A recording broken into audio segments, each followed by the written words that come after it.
Saints fans, Cammy Saint back again. Quick little change to today's video. Got some Saint shirts that I'm going to open up. So just arrived today. As you notice, I'm not wearing one for today's video, so I'm going to wear one of these. So firstly, got them off the Saints store. Saints member, so get 10% off. Happy days. First one then. It's the Puma. It's the Puma range. The Puma, the Puma training kit range. So I got this one. Really like that. The lime green, beautiful kit. Nice addition to the collection. Might whack that one on. And then I also got this one as well. Not bad for 30 quid, to be fair. And you get like different variety. Basically, my thing with Saint shirts is that I like getting ones where people go, "God, that's a nice Saints top." That's what I like about it.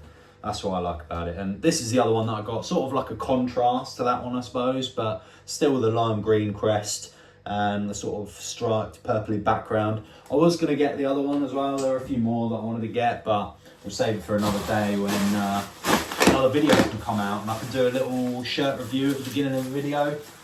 Something like that. Fantastic stuff. Right, let me change gear. Bosh. It smells a bit, but probably just the warehouse funk. Anyway, in the spirit of Halloween, it's Halloween today. This video will go out on Halloween because based on the transition alone, I've probably got to do some editing, which in hindsight, probably should have just started with the video with this top on. Anyway, right, Stoke at home.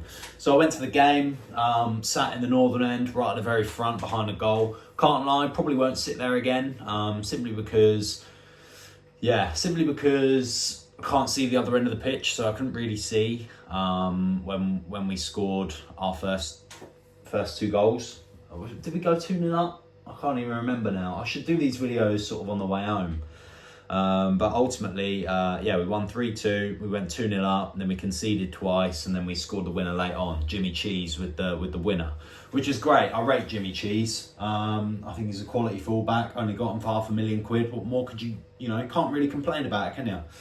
But yeah, ultimately sat there in the northern end. It was good fun. Got really I was 6 foot away from Aaron Ramsdale. It was it was crazy. A little bit starstruck. He's not even talking to you or doing anything, but it's just mad how close you are to someone like that. He's playing Champions League football and here he is, 5 feet in front of you. It's crazy. But anyway, so the game was really good. I thought we played well. I thought we put out a really strong side, which is exactly what Russell Martin wanted. So happy days with that. I'm glad that we put a team out that needs to be reminded on how to win games, and I'm glad they did. The most frustrating thing is that we obviously scored 2 goals and we still conceded 2 goals, and that's happened twice. So now, if our players were to go 2-0 up in a league game, it's probably still not enough because we're prone now. I would say we're prone to giving away leads like that. If you thought you were nervy at 1-0, you should be double as nervy at 2-0. That's how I'm seeing it anyway. But otherwise, who scored the goals then, Cammers? So, who scored the goals? So, I think the first goal came from...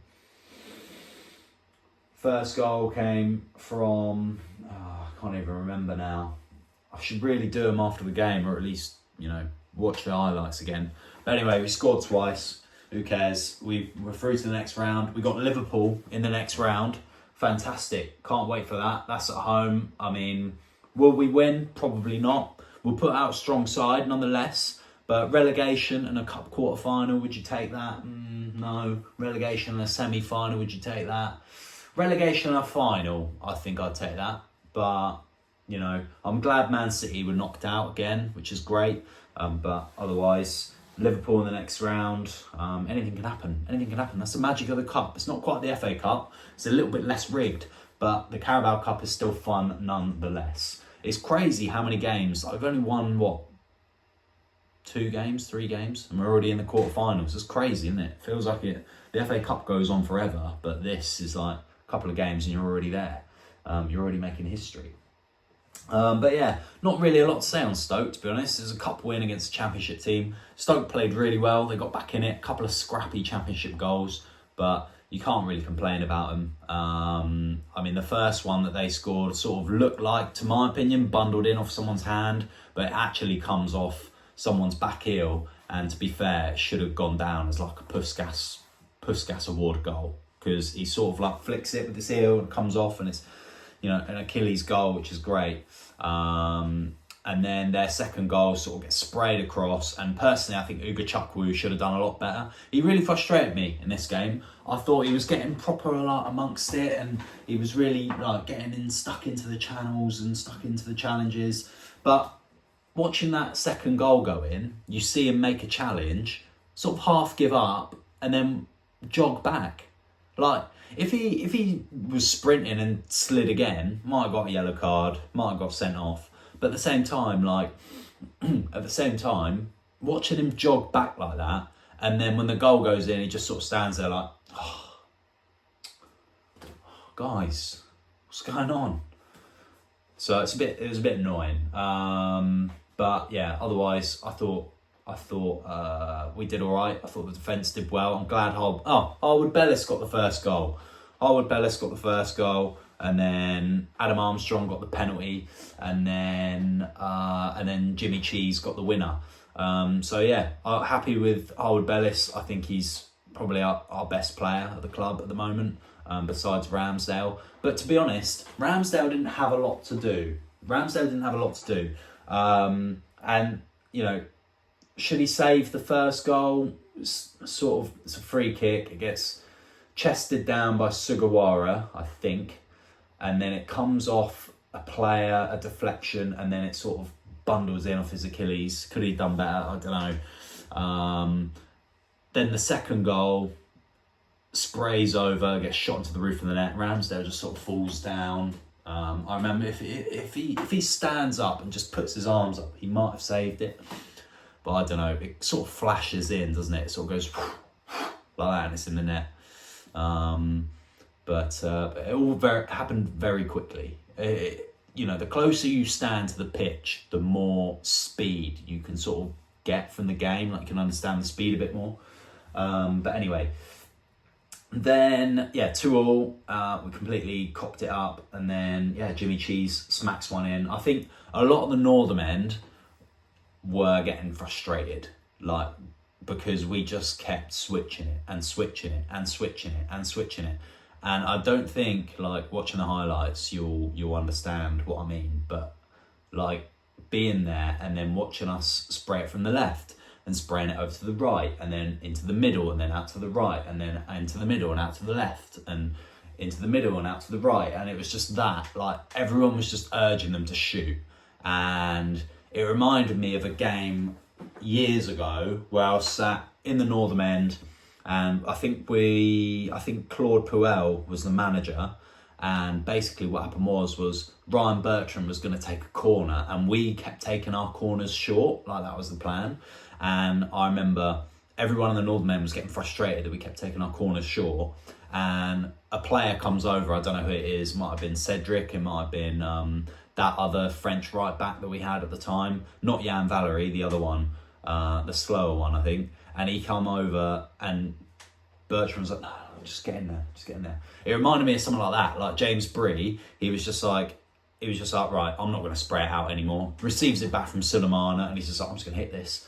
And yeah, I was standing almost directly behind where the ball goes in. So I saw it sneak in, and it was such a great feeling. So I couldn't believe it had gone in. And yeah, it was fantastic. I sort of knew, it was weird because I sort of knew it was going to go in from the moment he hit it. I was like, that's in. And once it made it through that sort of crowd of players, I was like, that's in. But yeah, I mean, it's hard getting excited about cup goals because it doesn't mean anything ultimately, just to get thumped by a City or a Liverpool or an Arsenal in the next round. But I wish it was a league game because it would have meant more. But we just take the win and go into the Everton game and hope for the best. I'm going to look forward to the Everton game. I'm really excited for it. I'm really excited for us, you know, to have some sort of momentum now, if cup games mean anything. But at the same time. See how it goes. Put out the same team. I was really proud of Sugawara. I thought he played excellent, especially that goal line clearance towards the end as well. Ramsdale, yeah, just keep him in. I think you just got to play him. Even when Baz comes back, I think you just keep playing Ramsdale. We paid enough money for him. Like, just keep playing him.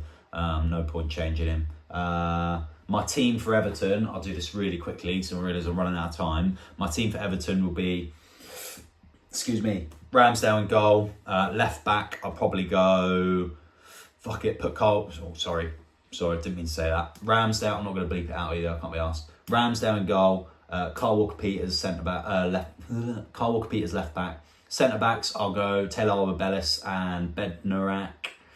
And then I would go right back, Sugawara, obviously. 30 seconds left. Centre mids, I'd go Aribo, thought he was class. I'd go Downs, and then I'd go Matty Fernandez again. And then front three, I would go something along the lines of, I didn't think Maxwell Cornet played very well. Wouldn't play Suleiman. I wouldn't even start Big Paul. I would start who on the left? I'd start Tyler Dibbling on the right, Cameron Archer down the middle, and you know what? I'd actually start Adam Armstrong on the left wing. I think that'd be a good shout. Yeah, that front three. I mean, it's a bit small. Tyler Dibbling's actually quite tall, but you know, put him on the right hand side. Just sort of leave him out there. Just be like, you know, link up with Sugi. Don't get involved too much in the middle. Leave that to, you know, you can have Kyle Walker-Peters coming out on that left-hand side and sort of acting as a left wing back if you need to. And then have sort of, you know, Aribo push up with him so he's got that passing option. And then you sort of push Adam Armstrong from the left wing into the centre. So you're almost playing with two strikers. So you've got two strikers up here. You've got Kyle Walker-Peters sort of pushing up on the left. And then you've got Tyler Dibbling out here doing his own thing. Sugawara making plays here. Then you've got Downs sort of playing this sort of triangle zone between the centre defenders and the midfielders, and then you've got Matty Fernandez who just can sort of free roam in this gap up here. And you've got the two strikers and Cole Peters on the left. That's how I'd do it. Anyway, I'm a minute over. I'm going to predict a 2-2 draw. As much as I'd like a win, I can see us giving something away. And Everton are in some sort of flow now. So yeah, that's what I think. Cammy Saint. Thanks for the 18 views that I got on the last video, much appreciated. It's probably the most amount of views that I've got on a video in a shortest amount of time. But yeah, thanks for watching anyway. Hope you enjoyed the kits. Saints store, if you're a member, you get 10% off, so use it wisely. Yeah, cheers boys, up the Saints and girls.